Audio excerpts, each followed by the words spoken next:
ছোট সুখ কষ্টের মাঝে চাওয়া পাওয়ার এই জীবন সাথে প্রয়োজনে পাশে দাঁড়ায় একজন সহযাত্রী। তাকে নিয়ে পথ চলা, কিছু হারানো কিছু প্রাপ্তি, গল্প কথার এইখানে স্বপ্ন গাথার অনুরণে। তাকে নিয়ে পথ চলা, কিছু হারানো কিছু প্রাপ্তি, গল্প কথার এইখানে স্বপ্ন গাথার অনুরণে। সহযাত্রী সহযাত্রী সহযাত্রী সহযাত্রী। আজাদ সাহেবের সঙ্গে মিটিং করেছিলাম। আড়াল থেকে ওদের কথা শুনে মনে হলো আজাদ সাহেব আমাকে বিক্রি করতে চান। সর্বনাশা ক্যান্সারে নাসুর মাকে কেড়ে নিয়েছিল। আপনি এই মুহূর্তে আমার ঘর থেকে বেরিয়ে যান প্লিজ। না, ওরা আমাকে না এভাবে। প্লিজ, আমি কোনো কথা শুনতে চাই না, প্লিজ বেরোন। কি ব্যাপার, তুমি দাঁড়াইছো কেন? যাও না, স্যার তো তোমার জন্য বসে আছে না। ওরা কারা? কয়েকজন লোক আমাকে তাড়া করছিল। কোথায় তারা করেছিল? হ্যাঁ, রাস্তায়। টঙ্গীতে আমার একটা ফ্যাক্টরি ছিল। টঙ্গী থেকে বাসায় ফিরে দেখি নাসু নেই।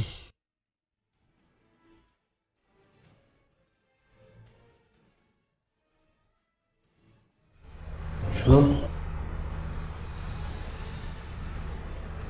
আমরা খুব সম্ভবত একটু পরে চলে যাবে, তখন আপনি বেরোবেন।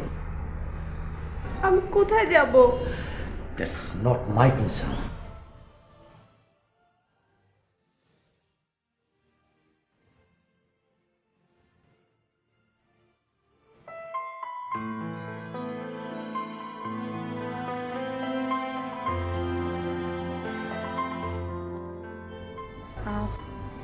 গাজীপুরে কি আপনার নিজস্ব বাড়ি আছে? হ্যাঁ। আপনি ওখানে থাকেন না? না, আমি এখানেই থাকি। কেন? আমার মেয়ে নাসু এই জায়গাটাকে খুব পছন্দ করত। আমি সময় পেলেই নাসুকে নিয়ে এখানে চলে আসতাম। ওই রিসোর্টে ছোটাছুটি করত, বাড়িতে ফিরতে চাইতো না। বলতো, বাপি আমি আর তুমি এখানেই থাকবো। যাও, আশেপাশে থেকো, ডাকলেই যেন পাই। আপনি অফিস করেন না? আই মিন আপনার গার্মেন্টস বিজনেস। হ্যাঁ, গার্মেন্ট ছিল, বিক্রি করে দিয়েছি। আর একটা সেরিকালচারও ছিল, তাও বিক্রি করে দিয়েছি। কেন বিক্রি করে দিয়েছেন? নাসু চলে যাওয়ার পর টানা 7 বছর আমি ওকে খুঁজেছি মা। আমি রোজ সকালে বেরোতাম আর বাসায় ফিরতাম রাত 12টা 1টা। আমার একটাই কাজ ছিল, আমার মেয়ে নাসুকে খুঁজে বের করা। আমার অ্যাবসেন্সে ব্যবসা লাটে উঠেছিল মা, বাধ্য হয়েই বিক্রি করতে হয়েছিল। নাজুকে আপনি কোথায় কোথায় খুঁজেছেন? ঢাকা, টাঙ্গাইল, শেরপুর, ময়মনসিংহ, ঢাকা বিভাগের সব কুটি জেলায় আমি খুঁজেছি। মেয়েটা আমার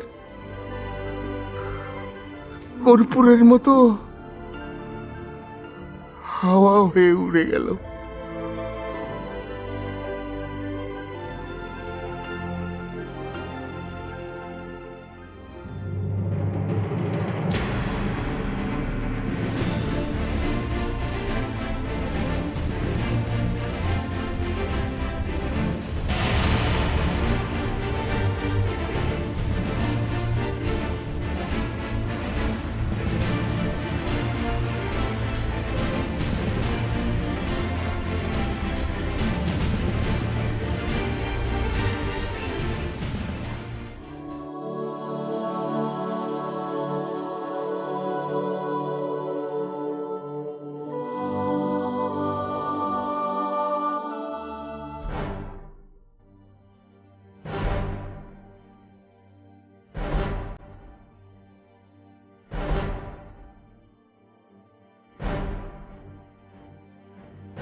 আচ্ছা, ওখানে আমি কাউকে দেখলাম না। আপনি ইচ্ছে করে কিন্তু এখন চলে যেতে পারেন। ওরা মনে হয় কাছে পিঠে আছে। আচ্ছা, আমি একটা শর্টকাট হয়ে আপনাকে বলে দিচ্ছি। আপনি গেট থেকে বের হয়ে ডান দিকে যাবেন। একটু যাওয়ার পরে আপনি একটা রেল গেট পাবেন। সেখানে যে কোনো রিক্সাকে বলবেন যে আমি আবদুল্লাপুর যাব, রিক্সার ভাড়াও বেশি নেবে না, 20 টাকার মতো। আবদুল্লাপুর আপনাকে নিয়ে যাবে। যাওয়ার পরে সেখানে শেরপুরে যাওয়ার জন্য অনেক বাস আছে, আপনি যেতে পারবেন। প্লিজ। বাহ, আপনি সহজ সমাধান দিয়ে দিলেন। দেখুন, সমস্যাটা আপনার, আমি সমাধান দেওয়ার কেউ না। আপনাকে আমি একটা ভালো বুদ্ধি দিলাম। আমি তো আপনাকে বলেছি আমি আসার সময় হ্যান্ডব্যাগ ফেলে এসেছি, হ্যান্ডব্যাগে আমার টাকা ছিল। আচ্ছা ঠিক আছে, আপনার যাতায়াতের জন্য আমি কিছু টাকা দিচ্ছি। ওকে, 1 মিনিট। শুনুন, আমার পক্ষে শেরপুরে ফিরে যাওয়া সম্ভব না। কেন?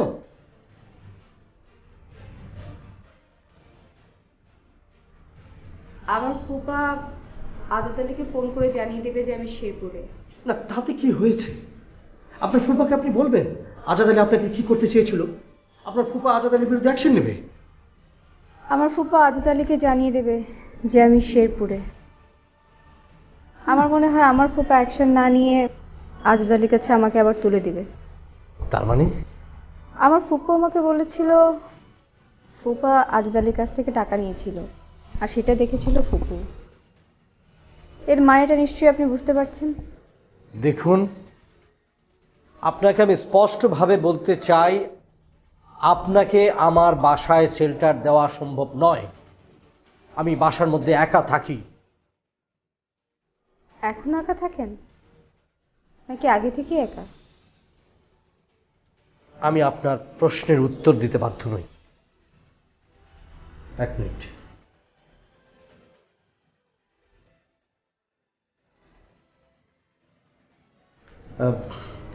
এখানে 2000 টাকা আছে, আশা করি আপনার হয়ে যাবে। প্লিজ।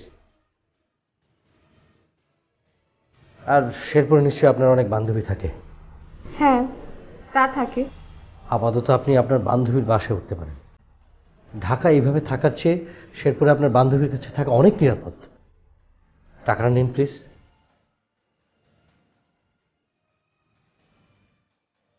আপনি টাকা নেবেন না? আমি এখানে রাখলাম, আর প্লিজ চলে যান আপনি, প্লিজ।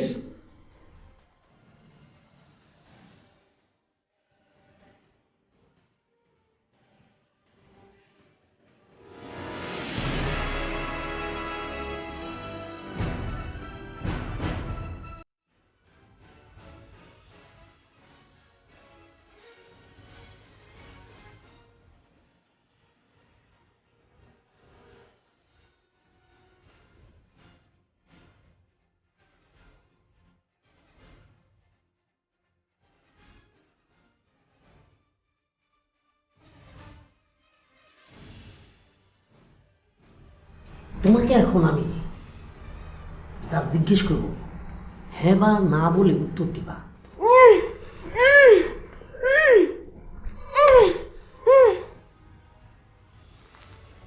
আমাকে কেন আটকে রেখেছেন? বলছি না, আমি যা যা বলবো তা হ্যাঁ বা না বলবা। বাড়তি কথা কেন বলতে গেলা? এখন আমি যা বলবো তাই শুনবা তুমি। না, তোমার ছেড়ে দিব, তবে একটা শর্ত আছে। তুমি এই রিসোর্টের বাইরে যেতে পারবে না, আর এইখানে যা যা ঘুরছে এটা কারো বলতে পারবে না। শর্তে রাজি তুমি? না, আমাকে যেতে দিন।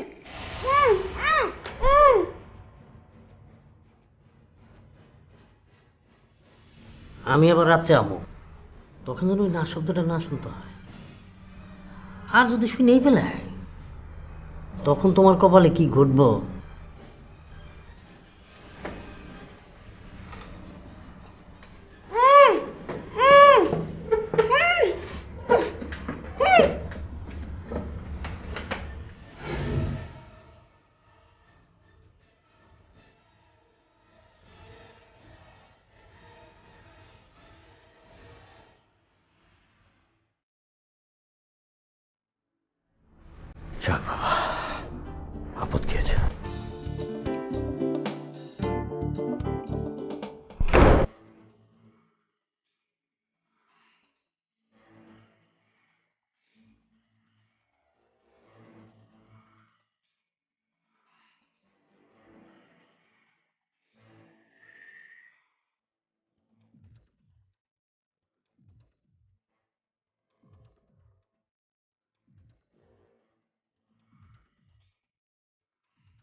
কি ব্যাপার, আপনি আপনি এখানে কি করছেন? আপনি জাননি কেন?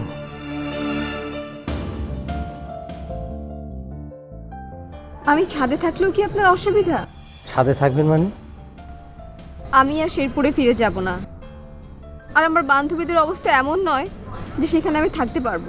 না সেটা ঠিক আছে, কিন্তু মানে ছাদের চেয়ে তো ওখানে বেটার হতো না? হতো না, কোন সিচুয়েশনে আমাকে ফেস করতে হতো সেটা আপনি বুঝবেন না। না আসলে আমি বুঝতে চাই না, মানে কিছু মনে করবেন না। আপনি এখানে আর কতক্ষণ থাকবেন? যতদিন না পর্যন্ত নিরাপদ কোনো আশ্রয় পাই। দুপুরে কিছু খেয়েছেন?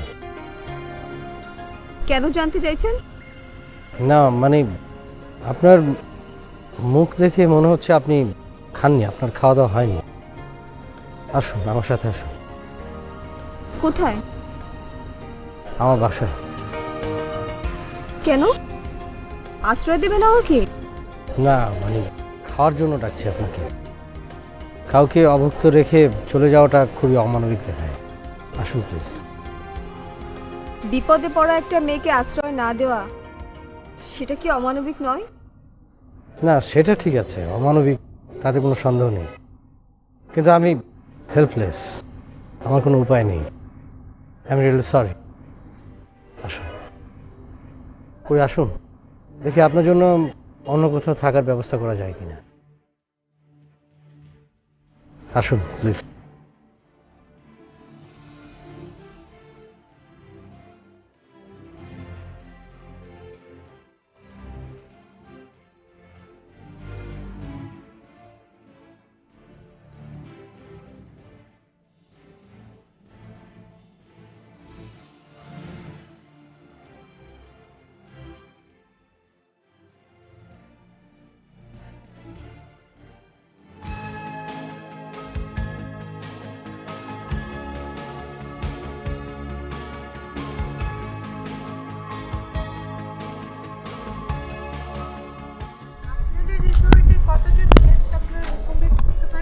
এই যে এই বাংলো আর টিন শেড মিলিয়ে 21টি রুম।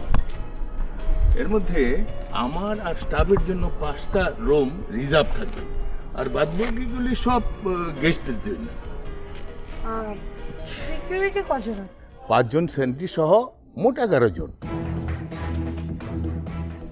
এতজন সেন্ট্রি রাখার কি প্রয়োজন আঙ্কেল? সিকিউরিটির জন্য। এদিকে ডাকাতের প্রকোপ খুব বেশি, এই জন্য। কিন্তু খালি হাতে সেন্ট্রিরা কিভাবে ডাকাত ঠেকাবে? ওদের কি ব্যবসার গোপন কথা তোমাকে বলবো কিনা ভাবছি। এক জায়গায় আপনি আমাকে নাসু বলছেন আর অন্যদিকে আপনি আমাকে ট্রাস্ট করতে পারছেন না। তুমি আমার নাচ হবে? আমি তো আপনার নাজু হয়েই গেছি। সত্যি রিনা? ইরিনা না, আমি আপনার নাসু। তোমার কথা শুনে আমার যে কি ভালো লাগছে। আঙ্কেল, তার আগে একটা ব্যাপার, আপনি আর কাঁদবেন, আমি আপনার চোখে আর কান্না দেখতে চাই না, কেমন? ঠিক আছে ঠিক আছে, চলো। হ্যাঁ, না না অসুবিধা না, অসুবিধা না, মানুষের সমস্যা তো থাকতেই পারে। ঠিক আছে ঠিক আছে, কোনো অসুবিধা নাই, আমি কোনো মাইন্ড করি নি। ওকে, রাখি রাখি রাখি, ওকে বাই। ওহ, কি এক ঝামেলায় বললাম। হ্যাঁ রবিন বলছি। না ভালো আর থাকতে পারলাম কই, শুনেছিস তো বোধহয় না? হ্যাঁ রে, কষ্ট পাওয়া ছাড়া আর কি বা করতে পারি আমি। ডিটেলে বলবো? কেন, লেখাপড়া ছেড়ে দিয়েছিস নাকি? পত্রিকা পড়িসনি? কালকে বেরিয়েছে। আচ্ছা শোন, কিছু তো চাই না তোর কাছে, কিন্তু একটা জিনিস, মানে একটা ব্যাপারে আমি তোর ফেভার চাচ্ছি।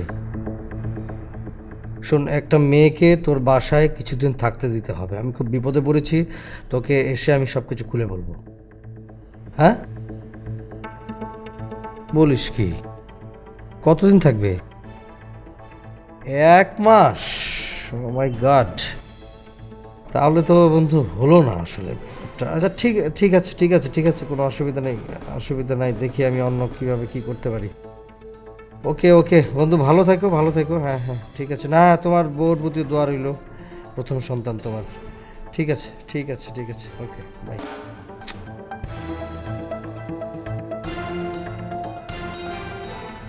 আপনি খেয়েছেন? জি, খেয়েছি।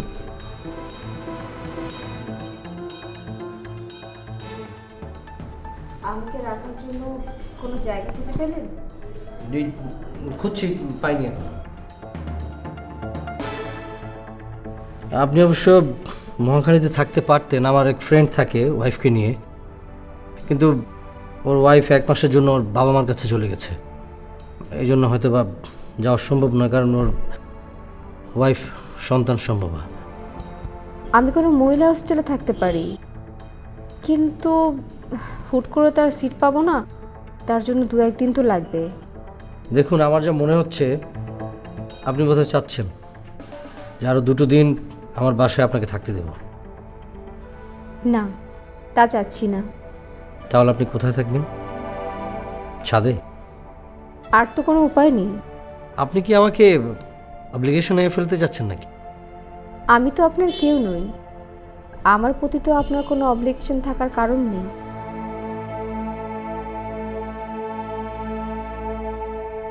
দেখুন সুপ্রিয়া, আমি একটা জিনিস কিছুতেই বুঝতে পারছি না, আপনি কেন আপনার নিজের জায়গা শেয়ার করে যেতে চাচ্ছেন না। আপনি যদি নিজেকে ইনসিকিউর মনে করেন, দরকার বলে আমি যাব, আমি আপনার সাথে গিয়ে আপনার বাসায় পৌঁছে দেব। শেরপুরে ফিরে গেলে আমার ফুপা আবার আমাকে আজাদ আলীর হাতে তুলে দেবে। আপনি যদি আমাকে কথা দেন যে আপনি ফুপাকে স্টপ করাতে পারবেন, তাহলে আমি আজই শেরপুরে ফিরে যাব। চলার পথের বাঁকে বাঁকে হারিয়ে যাওয়া স্বপ্নটাকে রাঙিয়ে তোলে সযতনে একজন সহযাত্রী। তাকে নিয়ে পথ চলা, কিছু হারানো কিছু প্রাপ্তি, গল্প কথার এইখানে স্বপ্ন গাথার অনুরণে সহযাত্রী।